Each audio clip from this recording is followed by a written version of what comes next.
씨름 선수들이 경기에 앞서서 자신과 맞붙는 상대 선수의 실력을 언제 처음 알게 되는지 아십니까? 경기를 시작하기 전에 앉아서 삿발을 딱 잡으면 그 선수의 수준이 어느 정도인지를 대략 예상할 수가 있다고 해요.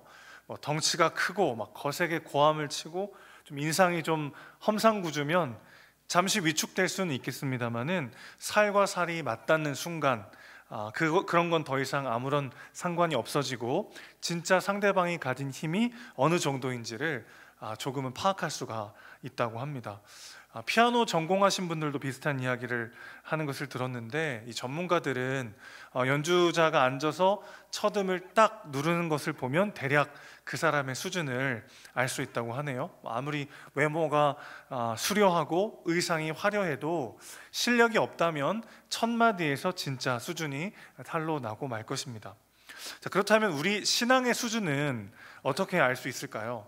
그 사람의 직분 혹은 신앙의 연수, 또 얼마나 많은 봉사와 헌신을 하고 있는가, 이런 것들로 그 사람의 신앙의 수준을 말해줄 수 있을까요? 고가의 명품 피아노나 수려한 외모, 또 화려한 의상이 연주자의 실력을 보장해 줄 수는 없듯이 우리 신앙의 수준을 우리 신앙의 연수나 봉사나 어떤 우리 거룩한 말이나 태도가 말해줄 수는 없습니다. 하나님의 말씀에 대한 우리의 반응이 우리 신앙의 수준의 척도가 되는 것이죠. 오늘 11절 말씀을 다시 한번 보겠습니다. 시작. 멜기세덱에 관하여는 우리가 할 말이 많으나 너희가 듣는 것이 둔함으로 설명하기 어려우니라. 자, 이제 뒤에 7장에 보면은 멜기세덱에 대한 설명이 나오는데, 그에 앞서서 히브리서의 저자는 독자들의 귀가 둔하여졌다라고 먼저 언급을 하고 있어요. 듣는 것이 둔하여졌다라는 건 어떤 뜻일까요? 마음의 귀를 닫고 순종하지 않고 있다는 것을 의미합니다. 왜냐하면 하나님의 말씀을 듣는 것과 순종하는 것은 아주 밀접한 관계가 있기 때문이에요. 사실 듣다는 말과 순종하다라는 말은 어원이 같습니다.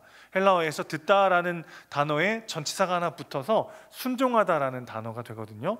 그러니까 듣지 않는다는 표현이나 혹은 듣는 것이 둔하다는 것은 어떤 뜻이냐면 말씀에 대해서 즉각적으로 순종하지 못하고 있는 상태를 말하는 것이라고 할 수 있겠어요. 자, 12절 13절 이어지는 말씀을 보면 좀 더 명확히 이들의 영적 상태를 진단하고 있는데, 12절 13절 말씀 다시 보시죠. 때가 오래되었으므로 너희가 마땅히 선생이 되었을 터인데 너희가 다시 하나님의 말씀의 초보에 대하여 누구에게서 가르침을 받아야 할 처지이니 단단한 음식은 못 먹고 젖이나 먹어야 할 자가 되었도다. 이는 젖을 먹는 자마다 어린아이니 의의 말씀을 경험하지 못한 자요. 그랬습니다. 자, 마땅히 선생되어야 할 사람이 다시 초보에 머물러 있게 되는 이유가 무엇이죠? 의의 말씀을 경험하지 못했기 때문이다, 이렇게 이야기하고 있어요. 말씀을 힘써 알아가고 그 말씀대로 살려고 하는 몸부림이 내 안에 있는가, 그것이 내 신앙의 수준을 결정한다는 것이죠. 아무리 신앙생활을 오래 하고 교회에서 여러 가지 프로그램들을 수료하고 수많은 봉사를 감당해도 그 사람 안에 하나님의 말씀에 대한 깨달음과 그 말씀대로 살려고 하는 몸부림이 없다면 그 사람은 여전히 영적 아이에 머물러 있을 수밖에 없다는 것입니다. 오해하지 않으셨으면 좋겠어요. 신앙의 연수나 직분이나 교회에서 진행되는 여러 양육이나 섬김의 자리들이 아무 의미가 없다는 뜻은 아닙니다. 그런 직분과 시간들이 말씀을 더욱 깊이 경험하는 귀한 기회가 된다는 것을 강조하고 싶은 거예요. 목사라고 하는 직분이 누리는 가장 큰 축복은 말씀을 묵상할 수밖에 없다는 겁니다. 원할 때도 원치 않을 때도 말씀을 읽어야 되고 묵상해야 돼요. 그럴 때 어떤 때는 막 말씀이 나를 찌를 때가 있어요. 그래서 단위에 설교하기가 너무 부끄럽고 부담스러울 때도 있습니다. 속으로 너도 그렇게 못 살면서 그걸 지금 설교라고 하는 거야? 그런 저만의 외침이 있을 때도 있죠. 그러나 그 찔림이 저를 살게 하는 축복이라는 것을 늘 경험합니다. 말씀을 들을 때 때로는 마음이 불편하기도 해요. 그냥 말씀 안 읽고 내 감정이 향하는 대로 내 느낌에 빠져서 그냥 내가 원하는 대로 삶을 살아가다 보면 불편할 게 없는데, 말씀을 묵상하고 하나님께 나아갈 때 나의 마음을 찌르고 나를 불편하게 할 때가 있단 말이죠. 그리고 사실 바로 그 지점이 우리가 여전히 건강하게 살아있다라고 하는 증거가 되더라는 것입니다. 말씀으로 누군가를 양육할 때도 가장 큰 유익을 얻는 거는 저 자신일 때가 있어요. 복음을 전하면서 내 안에 복음이 새롭게 불타오르는 것을 경험하기 때문이죠. 사랑하는 성도 여러분, 여러분의 직분과 봉사와 양육과 훈련, 그 모든 순간들이 하나님의 말씀을 더욱 깊이 새기고 그 말씀대로 살아가려고 하는 몸부림치는 삶의 현장이 되시기를 주님의 이름으로 축복합니다. 그게 우리 삶의 신앙의 상태를 말해주는 유일한 잣대이기 때문이죠. 저는 모태신앙입니다. 그리고 교회 오빠로 컸어요. 늘 교회에서 봉사하고 헌신하면서 젊은 시절 내내 다 보냈는데, 함께하는 사람들이 좋아서 그 섬김의 자리에 남아있던 때도 있었던 것 같아요. 분명 하나님을 사랑하고 은혜를 받아서 내가 하나님을 위해서 무언가를 하려고 시작했지만 그러다 보면은 그냥 섬김의 자리에서 함께하는 사람들과의 관계가 좋아서 그냥 그 자리에 남아있을 때도 있고, 혹은 내가 그 자리를 지킬 때 무언가 의미 있고 중요한 일을 감당하는 존재가 된 것 같은 그런 어떤 마음 때문에 열심을 낸 적도 있었습니다. 물론 이걸 막 무자르듯 딱 자를 수는 없겠지만, 분명한 건 다른 사람을 사랑하고 섬기는 그 순간에도 그 사람을 사랑하는 나를 사랑하는 마음으로 봉사의 자리에 남아있는 경우도 있었던 것 같아요. 우리가 늘 매 순간 의의 말씀이 우리를 사로잡고 있는가를 돌아봐야 하는 이유가 바로 여기에 있습니다.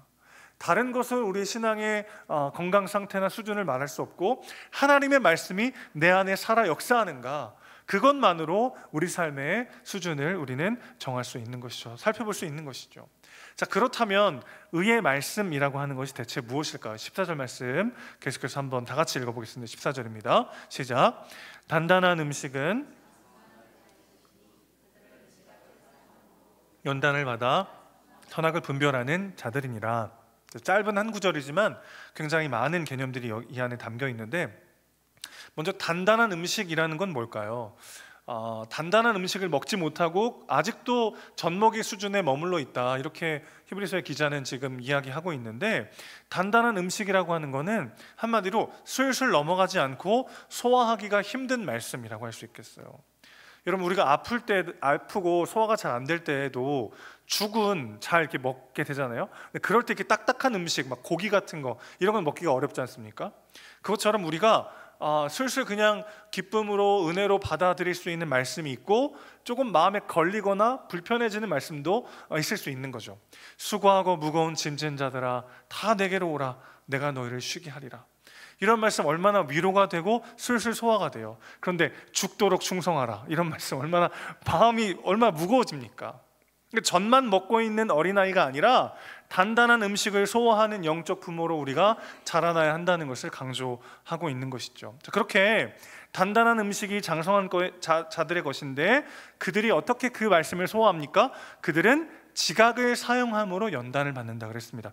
지각을 사용한다는 건 뭐냐면, 그 말씀이 자꾸만 우리 마음을 찔러서 자꾸 생각하게 한다는 거예요. 자꾸 고뇌하게 한다는 거예요. 여러분, 말씀을 묵상할 때 늘 위로가 되고 늘 기쁨이 되는 건 아니에요. 때로는 말씀을 묵상하고 나면 마음이 불편해질 때가 있어요. 그냥 생각 없이 내가 하고 싶은 대로 하면서 살고 싶은데, 말씀은 자꾸만 생각하게 해요. 그리고 내 마음대로 하지 못하도록 멈춰 세워서 하나님이 정말 원하시는 것이 무엇인지를 바라보게 만들더라는 거죠. 어떤 사람이 마음에 안 들고 나랑 잘 안 맞으면 예전 같으면 그냥 상종 안 하고 끝인데, 자꾸만 말씀이 그 사람을 생각나게 하는 거죠. 자꾸 고뇌에 빠지게 해요. 이웃과의 갈등이 생기면 이사할 때 괜히 교회를 내가 너무 일찍 달았나? 막 그런 마음이 들기도 할 때가 있는데, 너무 고생이다 싶으면서도 내가 예수 믿는 사람인데 사랑하고 섬겨야겠다는 마음들이 막 올라올 때가 있는 거죠. 그러니까 때로는 그냥 내 감정에 빠져서 내 눈에 보기 좋은 대로 그냥 내 삶을 살지 못하도록 하나님이 자꾸 오셔서 나를 괴롭히고 불편하게 만드시더라는 거죠. 그게 사실은 단단한 음식 아니겠어요? 소화하기 어려운 하나님의 말씀대로 살아가기가 너무 불편하고 괴로운, 예수를 너무 빨리 믿었나 싶은 생각이 드는 그런 말씀들이 나의 마음을 찌르고 나를 괴롭게 하는 방식으로 하나님은 우리를 건강하게 하시고 성장하게 하시고 더 깊은 하나님의 사람으로 빚어 가시더라는 것입니다. 때로는 그럴 때가 있잖아요. 아무것도 안 하는데 더 아무것도 안 하고 싶을 때가 있잖아요. 뭔가 하고 있는 게 아니고 그냥 아무것도 안 하는데 더 아무것도 안 하고 싶은, 그냥 지금 내 감정에 그냥 푹 빠져가지고 이게 옳지 않다는 거 알아 나도. 근데 그냥 아무도 날 안 건드렸으면 좋겠고 그냥 내 감정에 빠져서 그냥 내 상황을 그냥 내 눈에 보기 좋은 대로 내 느낌이 가는 대로 그냥 그렇게 내 삶을 그냥 그렇게 그냥 놔버리고 싶은 그런 순간들이 있잖아요, 누구나.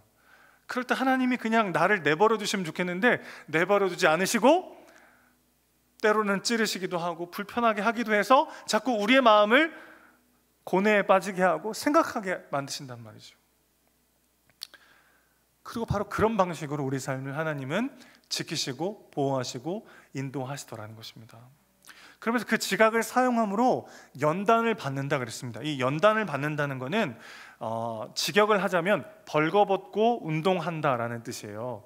이게 무슨 뜻이냐면은 고대 그리스의 풍습에서 유래된 단어입니다. 벌거벗은 상태로 피땀 흘려 훈련하고 운동하던 그 풍습에서 온 단어예요. 그러니까 벌거벗음에 초점이 있는 게 아니라 그들이 피와 땀을 흘려 최선을 다해 훈련하고 운동하는 모습을 지금 담고 있는 겁니다. 온전한 하나님의 자녀로 자라나도록 하나님은 자기의 자녀들을 내버려 두지 않으시고 연단하시고 훈련시키시고 불편하게 하시더라는 거예요. 그렇게 해서 하나님이 원하시는 건 뭡니까? 마지막으로 선악을 분별하는 자들로 세우기 원하신다는 것이죠. 여러분, 선악을 분별한다라는 말을 딱 들으면 일단 직관적으로는 좀 부정적으로 느껴지지 않으세요? 아담과 하와가 처음에 선악을 알게 하는 나무의 열매를 먹고 인류의 죄가 들어왔잖아요. 그런데 사실 선악을 알게 하는 나무의 열매를 먹음으로써 하나님처럼 되고자 했던 아담과 하와는 결국 어떻게 됐습니까? 선악을 분별하게 된 게 아니라 온 인류를 자기 눈에 보기 좋은 대로 살다가 갈등과 고통과 죽음으로 치닫는 비참한 결과 속으로 빠뜨리지 않았어요. 그러니까 사실은 진짜 선악을 분별한다는 건 무슨 뜻이냐면은 하나님의 눈으로 바라보기 시작했다는 뜻입니다. 내 생각, 내 판단, 자기중심적인 전제들을 내려놓고 하나님의 관점으로 나와 타인과 세상을 바라볼 수 있는 눈이 떠지게 되었다는 것을 의미하는 거죠. 여러분, 왜 그래야 합니까? 조금 더 근본적인 질문으로 돌아가 보죠. 그렇게 하나님이 막 우리에게 늘 죽만 먹이시는 게 아니라 단단한 딱딱한 음식도 먹으면서 우리의 마음을 불편하게 하시고 내 눈에 보기 좋은 대로 내 감정이 흐르는 대로 그냥 내버려 두지 않으시고 우리를 깨우시고 귀찮게 하시고 우리의 삶을 자꾸 개입하셔서 우리를 붙잡으시는 이유가 뭡니까? 우리가 보는 것이 전부가 아니기 때문이죠. 우리가 판단하고 우리가 느끼는 것이 항상 옳은 게 아니기 때문이죠. 오히려 우리는 내가 만든 감옥에 갇혀 그것이 절대적인 것인 양 스스로를 불태우는 인생이 되기가 쉽습니다. 그게 사실은 자기중심성의 핵심이죠. 내가 옳다고 생각하는 것이 전부인 것 같은, 내가 판단하는 것이 늘 옳은 것 같은 그런 마음이 우리 안에 있을 때가 있어요. 그것이 내 눈에 보기에는 에덴 동산 같지만 언제나 그 자리가 소돔과 고모라일 때가 얼마나 많이 있습니까? 우리 하나님은 결코 그것을 내버려 두지 않으신다는 겁니다.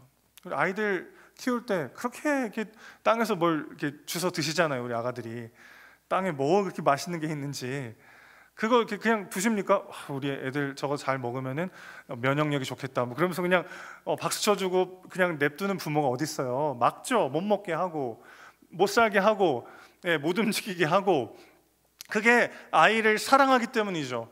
아이의 눈에는 지금 이걸 놓치면 내 인생이 끝나는 것처럼 막 너무 먹고 싶은 귀한 무언가처럼 보이는데 그건 사실이 아니죠.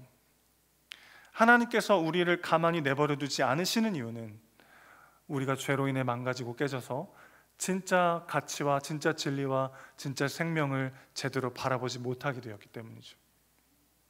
그래서 인생은 결국 두 종류의 상황밖에 없는 것 같아요. 하나님께 주님의 뜻이 이루어지기를 원합니다 고백하는 삶이거나 혹은 하나님이 결국 그래 너의 뜻대로 되기를 원한다 라는 말을 듣는 상황이거나요. 그리고 후자는 언제나 자기가 만든 지옥에 스스로를 가둬두는 비참한 인생이 되고 마는 것이죠. 그러니 하나님께서 우리를 정말 사랑하시기 때문에 우리를 불편하게 하실 때가 있다는 것을 기억하십시오. 내 감정이 흐르는 대로 내가 판단하고 내 눈에 보기 좋은 대로 하지 못하도록 막으시는 것이 오히려 우리를 향한 그분의 절절한 사랑이라는 것을 우리는 기억해야 합니다. 그때 우리가 생각해야 되는 게 있어요. 너무 괴롭고 욥은 그렇게 표현했어요. 침 삼킬 동안만이라도 나를 좀 가만히 좀 내버려 두십시오.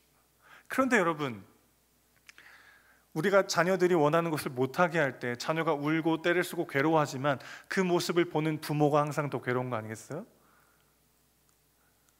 우리가 하고 싶은 대로, 우리가 원하는 대로, 우리가 보고 싶은 대로, 우리의 감정이 흐르는 대로 그냥 우리의 삶을 내버려 두지 않으시고 우리 삶에 개입하셔서 때로는 불편하게 하시고 고뇌하게 하시고 생각하게 하시는 그때 그 하나님의 마음은 어떻죠?